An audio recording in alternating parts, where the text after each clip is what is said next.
This is the Neurosurgery Podcast.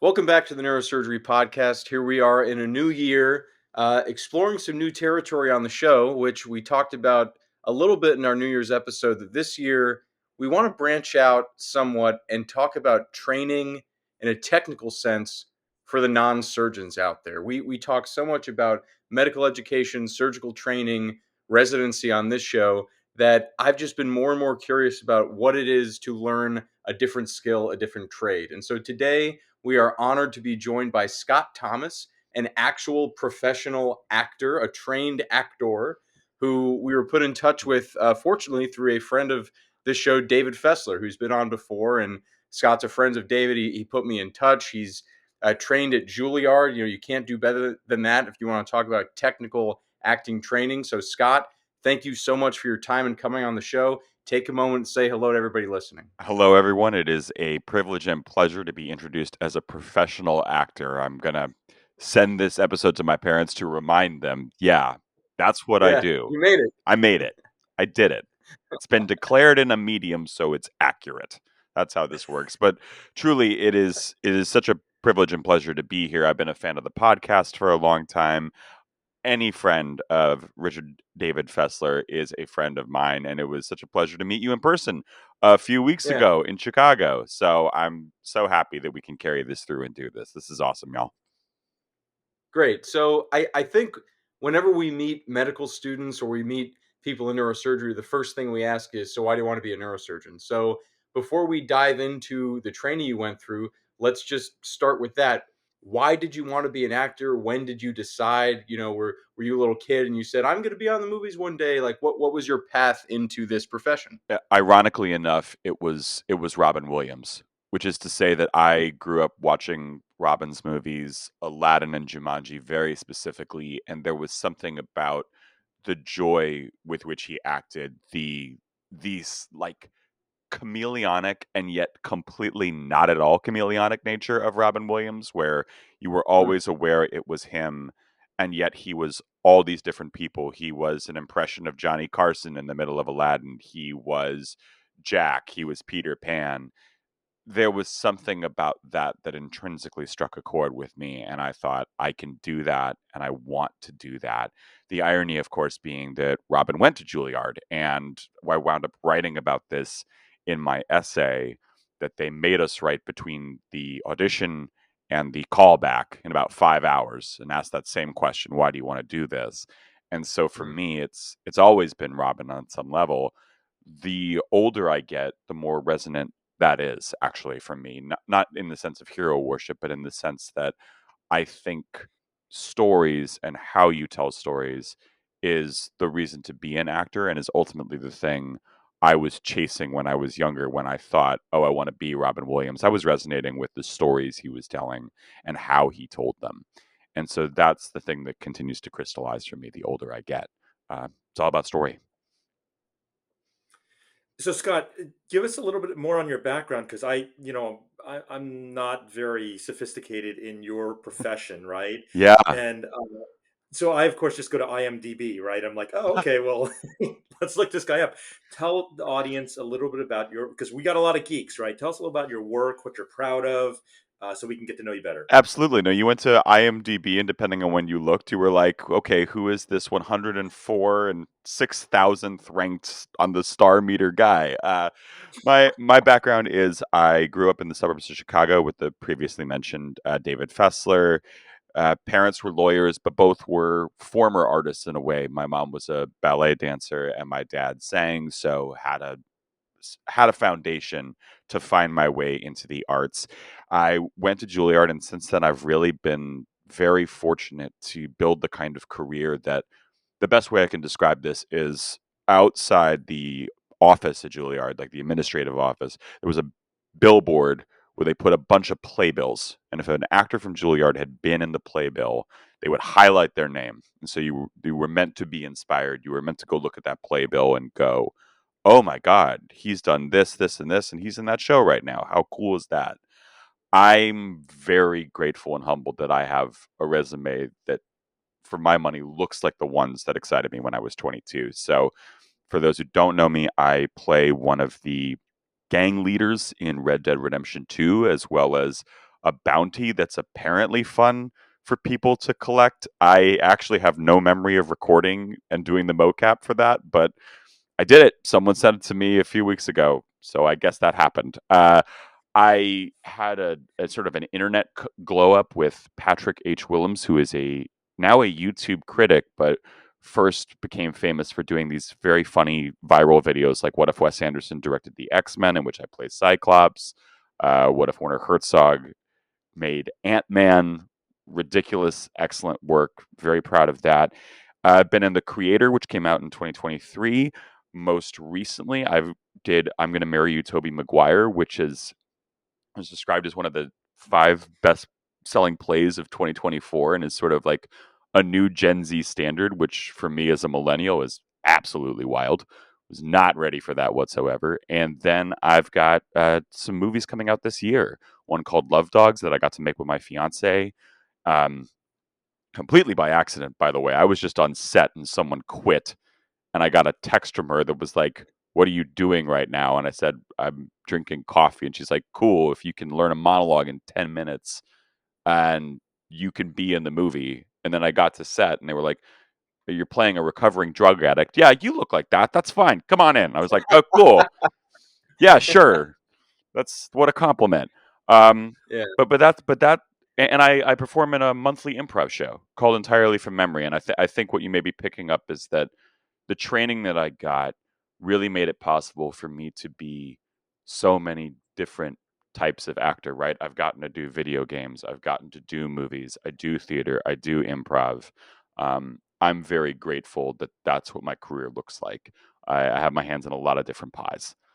Um, Yeah, and that's I want to dive into the technical differences because, as you're saying, yeah, doing please. voiceover, motion capture, stage, screen, because we talk about the different kinds of surgeries we do, endovascular stuff versus open surgery, spine versus skull base, and even we talk often about how the different kinds of physicians we have to be in clinic and seeing Mm, people in a clinic versus bedside in the emergency room versus how we have to be in the operating room. We wear all these different hats and assume these different identities, really. yeah, Um, but let's try to go somewhat linear because when you were talking about getting into Juilliard, that I almost laughed out loud. You said you had your audition, then your callback. So even getting into school, they structure it kind of like you're getting a part in a show. So yeah.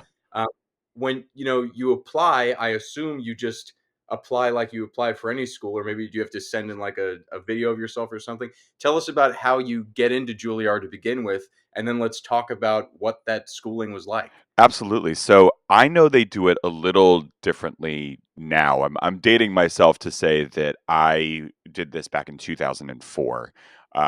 Sorry, IMDb, I just revealed my age. But so this is what it was like then. It was I did send in an application. I believe anybody can apply. And then you had to be able to show up for one of 3 in-person auditions. I believe it was LA, New York, which is where the school was based, and Chicago, which conveniently, was very close to the suburb I was living in. So went and did the audition. And for context, there there are 2 ways the audition process can go in college. One, you can go to the college campus itself. A lot of college campuses literally will hold the audition on site. I did that for a few of them. I remember I traveled to Ann Arbor to do my audition when I was trying to get into University of Michigan. I did that for Butler, bunch of schools. Obviously, that's not possible for many people, so they will hold sort of like sectionals where all these schools will be there on the same day, and young aspiring performers will bounce from kind of hotel conference room to hotel conference room auditioning for different schools. So I thought I was going to go to Michigan for acting or Berklee School of Music for songwriting. I'd gotten into both. Juilliard was one of my last auditions. And so I just kind of rolled up, did it, thinking absolutely nothing of it. And about an hour later, the woman who was running the auditions came and put a callback list up. and it was two of us. And I was like, oh, so I still have to be around. And my number one concern, again, thinking I'm not going to get in, is crap. I have rehearsal tonight. I guess I can't make that. I have to let them know, I'm missing, I'm not going to be able to do my homework. I'm just not even thinking this is going to happen. But Right. they needed me to do two other monologues and write an essay. Oh, and here's the thing I'm remembering as I'm talking to you, because this is very funny to me, anyways. They had us do a group warm up when we got there, so it was like an hour sections. So before everybody went and individually did their monologues for this body of professors, they were like, "Let's warm up in the space. We're going to do some acting exercises." So I remember we were just supposed to be moving around. They were like, move around the space like your finger is leading you. Move around the space like your knee is leading you. You know, just all this stuff. And I'm going, okay, okay. And they went, freeze. Now, whatever position you're in, you become an animal. Let what the position your body is in transform you into an animal. And I think I was like, I kind of had like my hand over by my mouth. And so I'm like, okay, a cat. I think feel like I'm about to lick this hand. Okay, let's be a cat. Years later, and I apologize for like Chris Nolaning this thing and jumping in time, but I promise it will be worth it. Years later, I'm talking to one of my professors, a wonderful man named Ralph Zito, and he said to me, he was like, I remember being so struck by you in that warm up because you were a cat and every other actor was like trying to show off and show us they were the animal, and you just went to the corner and started licking yourself, licking your wounds. And I was like, that's actually what a cat does. That was very smart. That's not why I did it. Literally, I'm pretending to be a cat, and two dudes, both like were bulls and had their horns up and started attacking me in the middle of this warm up. And I'm like, screw this. I don't know you. What are you? I just got to get out of here. And because I did that, my professor was like, an intelligent acting decision. So Yeah. all of which to say, and I'm very curious to know if this lines up with y'all's experience too. A lot of it is skill, and then a lot of it is trusting your instincts in a moment and hoping that training fuses your instincts with skill and an understanding that you are meant to be where you're meant to be, and that some of it is going to be very much within your control and out of your control too. Because I think of that as being one of the core things of how you get into Juilliard. You can have all the talent in the world, but it is the right day and a choice that resonates with people. And if it's not going to resonate with people, that might not even be because you're quote unquote bad or you're not good enough. It's all open to interpretation. And so that was how I got in. So that is a fantastic story. And for some of our audience, maybe international, maybe people who have been living under a rock, going to Juilliard, getting into Juilliard is like going to Princeton or Yale for college, or Yeah. coming from ENI or Hopkins for neurosurgery. And so, that was 21 years ago, right? Yeah. And I have this question because my dad used to say to me, Mike, the number one fear people have in America, and it's a greater fear than of death, is public speaking, right? And Wow. Yeah. so, yeah, so other like so anxiety, performance anxiety. So you think about surgery, like we have an element of performance anxiety, right? Sports, acting. Other than just experience, we know that as you do more and more of it, people generally get blunted in terms of that anxiety.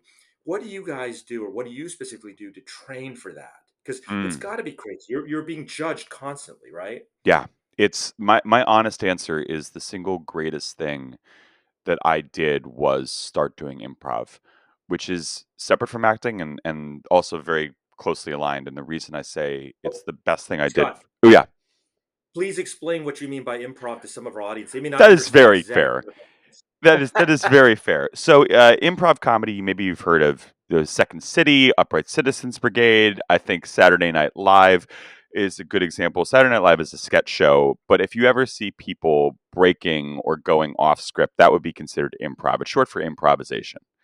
And the core tenet of improv is yes and. If you want to be a successful improviser, you cannot say no. You have to accept what's in front of you and build on top of it.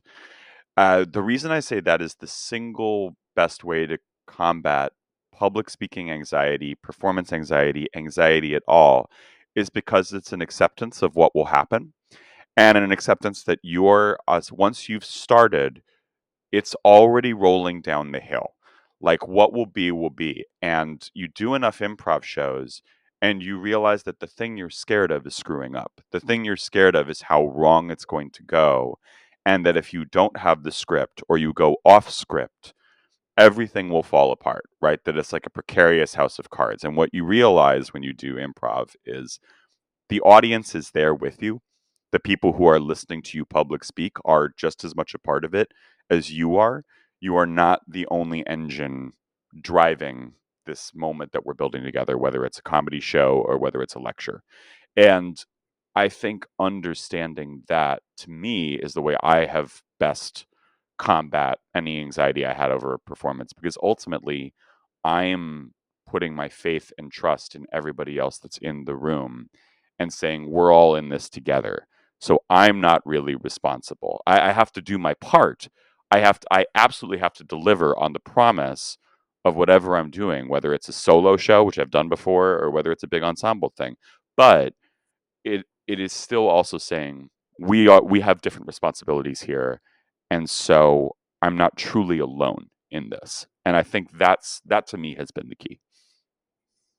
So the yes and principle is like a double-edged sword for me because I think I'm gonna risk saying this to you, Of but course, yeah. I think anyone who has hung out in real life with a very like improv a yes and person, it can be exhausting. Oh, it's It, awful. It's there is such a difference. And I want to back you up. There is such a difference yes, between like someone who generally says yes and someone who's like doing someone who's like bits. doing it. Yes, and there's Yeah, literally like the two biggest dangers in performing arts are being around improvers who can't stop doing bits in real life. It's like we're not yeah. on stage anymore, let it go. And opera singers singing happy birthday because they just I've been in a room with 15 opera singers doing happy birthday and you're like it's not Mozart Right, right now. I'm so sorry. right. We can just and it is Yeah, a thing that fascinates me more, and I'm sure y'all encounter this in a way that I can only imagine, that need to switch off. Like yeah, I think what you're referring to is being around people who don't have the off switch between the thing they yeah, choose to do and actually existing kind of in real life. And y'all do one of the most high stakes jobs I can ever imagine. You still have an off switch. You still have the ability to say that was work and this is life. I think the people you're talking about are like, yeah, I just finished doing an improv set, but I could do a tight five right now, right? yeah, yeah. Or No, if you meet anyone who spends time with me in real life, they will tell you I am a talkative person. And I think I went to dinner once with a real yes and guy, and I left that dinner. I did like self exploration, and I was like, wow, I need to shut up more because that was so exhausting. What have I been doing to people for years? If this is how I feel sitting through that, so but the other side of it, the good side of it, that I think is very relevant and applicable to what our profession is that the as you said the yes and of it is that you accept what's in front of you and you have to get through it. If you're on stage, if you're in a sketch, if you're performing for people who have paid money, they're watching you, you're in a scenario, your improv partner throws a turn at you, you have to go with it. You can't just stop and walk away. And similarly, there's a lot in surgery where you get to a point in a case you can't stop. Even if something goes wrong, you can't abort. If you've Yeah. done some maneuver, you've exposed something, you literally can't stop the case until you fix it. If there's some bleeding, you can't get under control. And this is, to Dr. Wayne, this is obvious, but I'm just reaching the point in training where I'm independent for more and more of these critical things. Or with junior residents, I'm the one that gets called in to bail someone out, Hmm. where now I'm the bailout. I'm not the one who can call someone. So I don't have a choice. I have to figure it out. Even it's a simple bedside procedure. If the junior resident's struggling with it and once I come in, I have to figure it out. There's Yeah. no, there's in really there is, but in terms of like my pride and the way our whole system works, for some things, I'm where the buck stops. And that's a very yes and situation. You've got something in front of you. You can't just walk away. You have to fix it. And the only way out is through that. So that's a really important principle for our younger trainees and students listening. I love hearing that, and the thing that it makes me think is one of the single greatest acting lessons I was ever given. I don't know if y'all are familiar with the actress Fiona Shaw. Fiona is she was on Killing Eve, Bad Sisters. She's Harry's Muggle mom in the Harry Potter movies. Just a tremendous, Mm, really seasoned performer, and I got to work with her in England in a workshop setting, and she pulled me up to do an exercise, and ostensibly it was for stage. It was an exercise for stage, but she said, when we're on film, the trick about acting on film is the stakes are always a 9 or 10, but they present like a 3 or 4, right? A television show, a movie is not compelling when people are screaming all the time. They even stop screaming for like 30 seconds on The Bear. You know what I mean? There's no program where it's all yelling all the time. Um, yeah. there is normalcy, but underneath that normalcy is a sense of life or death. And I think to me, what is so interesting about what you were articulating, JP, is sort of like y'all are literally in practices and cases and situations that might encounter life or death stakes or definitively have them. But the point too is that if it all were to feel like a 10 all the time, nothing would get done and nothing would be Yeah. achieved. And that it is one of the reasons that I think uh, acting and particularly TV and film resonate with us as people is that it's actually closer to life, the life we live, and what those high stakes are like than they are in other places. It's really fun to see the shows where it's like Doctor Odyssey or something, and everyone on the cruise ship is turning into a quote unquote zombie because of some fungus they've gotten. That's great, but we recognize that as escapist as opposed to what you're describing, which is like, no, I'm doing this massive thing with huge consequences, and I'm also going to have to figure out what I'm eating for lunch later. And Yeah. and that's been the greatest thing I learned as an actor, and that the training gave me, was that is how most humans operate when stakes are really on the line, when things Yeah, are really going down. that's really interesting. It's a 9 or 10, but it presents as a 3. That's a really interesting idea. I think a lot of times in our training, and some of this is just, personality disorders, but we Yeah, take things that are actually a 3 and we present them as a 10. And like with our yeah, juniors, like yeah, if something's written, David probably told you about our list at Rush. Like if something is wrong on the list, heads roll. I used to make people do push-ups. We explode if there's a typo on a piece of paper. And I think that is partially just being a psychopath, but also it gets you used to the environment of this is a 10.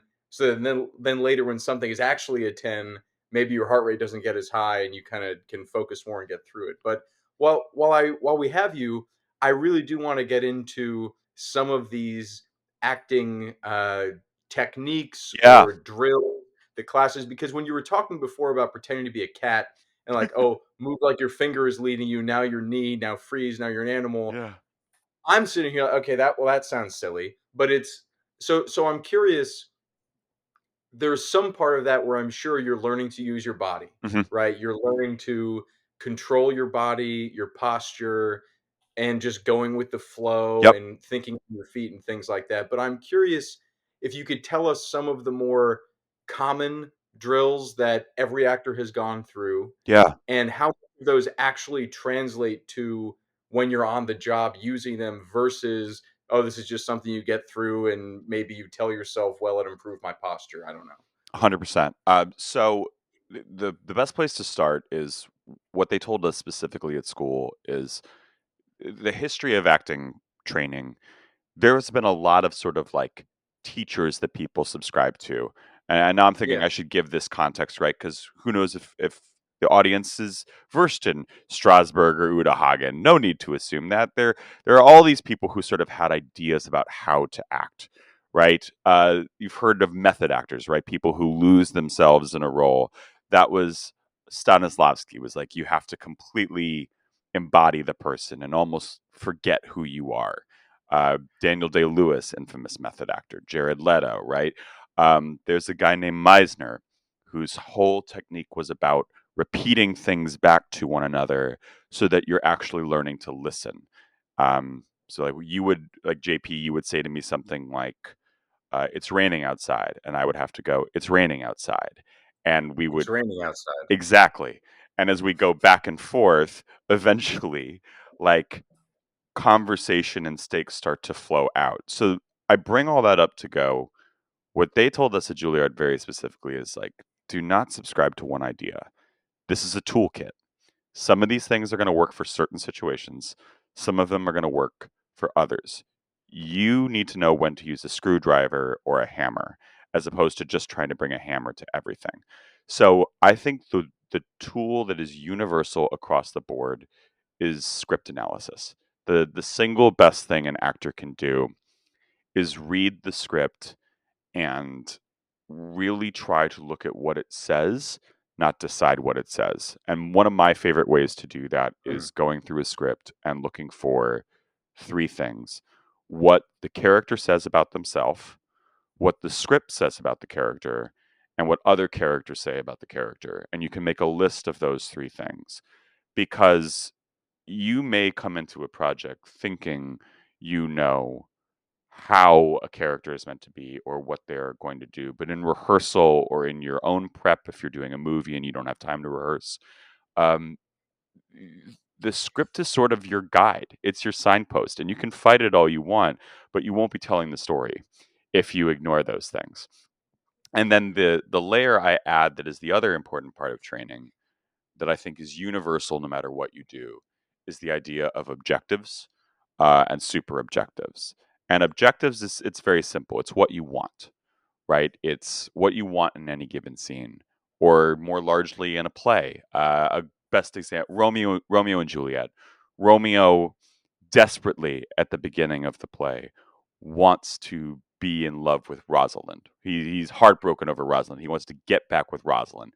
Then he sees Juliet and he's like, forget Rosalind. I am all in on this woman right now. This is just is my everything. So you could argue that his objective throughout the whole play is to be in love, to find his person.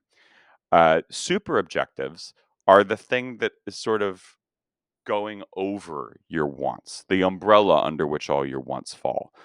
So I had the opportunity to play Romeo, actually, a few years ago. And the super objective I thought for Romeo was that he actually wants life to slow down. If you look at the script, there's all these passages about people saying he's moving too fast or he's rash and he's jumping in and he's leaping. And a super objective ultimately wants are meant to make your life better, right? When we have desires, we usually don't desire something that we think is going to kill us or hurt us unless we are in a state of misery. The positive super objective is I think this is going to improve my life, whether you're right or wrong. And the other thing that I love that I think is the most crucial thing for actors to know in this training is, and shouts to Philip Seymour Hoffman who said this, a really good super objective, your character might not know. We don't usually know why we do what we're Hmm. doing, right? We think we do. It's very romantic to go, I'm doing this because that's who I am. That's not usually how life works. So you have to decide if your character knows what their super objective is or not. Go through those wants and look at what the script says. If you do those three things, the chance that you will be a better actor than a lot of people out there trying to do this, I think raises exponentially. To me, those are the cores of being truthful in acting training. Scott, that's wonderful. I mean, I would venture to guess that most people listening, probably like me, are stupid about this, and they think, yeah, actors, what they do is they read lines or they pretend Hmm. to be something, right? And Yeah. what you've described to us is that it's acting's probably the wrong term for the job. It's probably something more like understanding or translation about life or humans or Yeah. cats, right? For that matter, or cat. Yeah, Um, cats attacked by bulls, man. It's as usually happens out in the world. and the translation, I think, in our field, something like this, like when we're in interview season now, all these young men and women Mm, are trying to become brain surgeons, and they all say the same damn thing that I'm so tired of hearing because it's not the truth. They say, oh, when I was 16, my uncle had a stroke and I became enamored and fascinated with the brain, and the brain is the most important organ. And we're like, well, why don't you just be a neurologist then? Like, why do you want to be a neurosurgeon, right? right. And they don't have the answer because they don't understand their super objective or their objective. Here's the answer. Neurosurgeons are broken people. Hmm. We have access to grind, right? Unlike orthopedic surgeons and other neurosurgeons want to say, I'm a anybody who can't admit this is lying to themselves. I want to be able to tell people I'm a neurosurgeon, right? Right? I Yeah. mean, that's got to be part of it. That's why every Hollywood doctor is a neurosurgeon. Even what it ends with us. That guy's got to be a neurosurgeon Right. too, Yeah. You're right? like, why? How? That's such an interesting Right. point. The I mountains between us, yeah. right? Dreamy, Doctor Strange, they're all neurosurgeons, all of them, right? And so just say it. Yeah, I was hurt in my childhood and adolescence. I was neglected and abused by bulls charging at me. So now I'm going to come out as a neurosurgeon, right? Yeah. I'm going to metamorphosize. Now, if you said that, I'd be like, well, there's an honest person, as opposed to saying, well, the brain's a very fascinating organ. Like, and it is, by the Yeah. way, it is. Things can be true. But I want to ask you something because Scott, like you have a lot of depth and you're being very honest with us. Yeah. I want to shift a little to something that we share as I would call it a concern. I'm going to assume it's concern, Okay. which is AI. Oh, yeah. So yeah. So the strike last year, right? The Yeah. SAG and other, the multiple, guilds of your profession went on strike. Concern for AI, you did Red Dead Redemption, so you've been in this world where Yep. they've recorded your voice and your image, and now they can make you again and again. Yeah. We are concerned about AI as doctor, so I want to hear your take on AI. Where's this headed? What are you guys afraid of? How are you going to approach it as a profession? That is such a great question, and I'll be real with you. I've thought about it for two reasons. The Red Dead one came up, of course, but then this movie, The Creator, I made was literally about AI and where AI might be headed, right? So we were having these conversations on set all the time, and then the strike shut down our ability to promote the movie. So this is happening faster than I think any of us are ready for. In terms of my own personal thought about it, my it's I'm trying to think of how to articulate this. I think there is a certain inevitability to technology. I think we're very uncomfortable with that. By which I mean it's Terminator 2 is made in 1991, 1992, and James Cameron is out here talking about the dangers of Skynet, and it feels like science fiction. And now we're looking at it going, well, it's here. We had Mm. a ton of warnings. We've had stories about this, and yet we still arrived at this place anyway. That's been true if you go back and look at movies. Movies have adapted to talk about tech, or art books have been talking about the dangers of where we're headed for years and years, and we arrive anyway. So I suppose there's a part of me that's saying, I don't think we're going to truly be able to curb where AI is headed or what it's doing.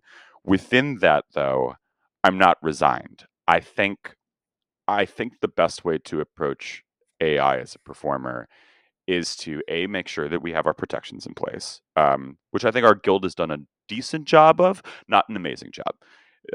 I thought the resolution that they got did not actually have enough protections in it, given that it left a lot of wiggle room, and that there are still some scenarios in which people could do a project and still have the rights to their likeness taken or gotten. That's still technically, there are some loopholes there. I do think one way that we combat AI as performers is by doing things and finding things that AI truly can't do. AI can't do live theater. We are not at a point yet where live performance is something it can hone into and be a part of. I think you try to develop techniques as a filmmaker that it cannot program yet and cannot learn. I don't know if y'all, if this is going to seem random. If you have not seen Severance on Apple TV, I think it's one of the best shows on the planet. But the second episode, the first episode of the second season just dropped, and it opens with a shot that I'm like, yeah, let's see an AI do that. And I kind of think that was part of the point. I think Ben Stiller is trying to flex just how creative he can be and how much the human element still drives what we're doing. I think, to kind of use your point about having an axe to grind, I think we as artists are going to have that axe to grind with AI now. And those that don't will be in a different camp. But I think I'm already seeing a bunch of people in the industry try to shift away from things that are computer assisted, more practical effects, more emphasis on doing things live or in the moment, trying to hone in on we combat it by being the best version of ourselves and resisting the extra digital push, because it's going to happen whether we want it to or not. I think there's that advancement is going to happen, but that's our way to combat it. Is my double-edged sword on it. And I know my friend who's literally involved with AI is probably listening to this though. Hey man, so sorry. Well, Scott, that's phenomenal. I mean, I feel like we could talk for hours, and I would love to keep picking your brain about Juilliard and the different training techniques. But I think, like I said, I'm going to attempt in this coming year on this podcast to talk with people who have formal training in different professions, and I don't think this could have gone any better for what I wanted to get out of it, which is obviously demonstrably there are such parallels between the training you have and the techniques you bring in your profession and ours. When you were talking about your script analysis, I was sitting here thinking this is exactly like surgery. You said it's all in the script, go back to the script. For us, it's all in the anatomy, go know your anatomy. You're saying there's these different schools of thought and acting, and you bring the right one to the right scenario. All of us have different surgical mentors who do each little maneuver a different way. And depending on what you see in front of you, oh, I can do this like Dr. X, or I could do this like Dr. Y, that'll work here. And then even the objectives and the super objectives, in the middle of a case, what's your objective right now? I have to get this screw in that bone safely. But the super objective is relieve pain, stabilize the spine to prevent weakness, right? We have our goal in the moment, but we have to remember what we're actually doing it for, not to fix an x-ray or make a post-op scan look better, but to actually treat the symptoms and treat the patient. So when you were describing all that, I was sitting here going, wow, it really does work. The parallels are all there. Training is training, learning a skill is learning a skill. Yeah. So thank you so much for your time and sharing all this, as we said, from the ivory tower of acting in this country. So it's great to get those insights from someone with that background who's been through that process, and as you said, worked in all these different sectors in your field. So please take one last moment for anything you have going on right now, or anywhere that our listeners can find your work online besides Googling IMDb. Where can we go to see, hear, consume your work? That is so kind of you to offer that opportunity, and it has been such a pleasure talking with you both. I feel like it's been a learning experience for me as well, just sitting here, getting a peek into what y'all do, and very, very grateful for it. In terms of where you can find my work, the creator is currently streaming on Amazon Prime. I'm in it for exactly 1 minute. It was a larger role, but it literally seems like as my friend put it, it's like a cameo in the movie, but only for people that know you. So go check that out. I'm very proud, very proud of that movie. I think they did a wonderful job. I've got two things coming out this year for sure. One is called Love Dogs. It is a really intense horror drama that my fiance has a lead role in, and she absolutely crushes it. And I'm in it for about 2 minutes, but a big fan of that one. And then we'll have a much larger role in a project I just wrapped called Coming Out Polyamorous for Thanksgiving, which is an absolutely wild true story about a polyamorous couple that had the male partner's parents over for Thanksgiving and decided to reveal to them that they were in a poly arrangement. It was adapted from this wonderful book by the author. We got to shoot it in the apartment where it happened and meet the real life couple. They all three of them were on set, and the other performers are incredible. The director is incredible. They've done a lot of wonderful work in festivals, and you'd recognize them from all sorts of movies and TV shows. And I think when that one comes out, it will be special. That's going to be a good one. So Great. Well, thank you again for your time. A cameo, but only for people that know you. That's so. Thank you again for coming on the show, Scott Thomas. thanks, y'all. Take care.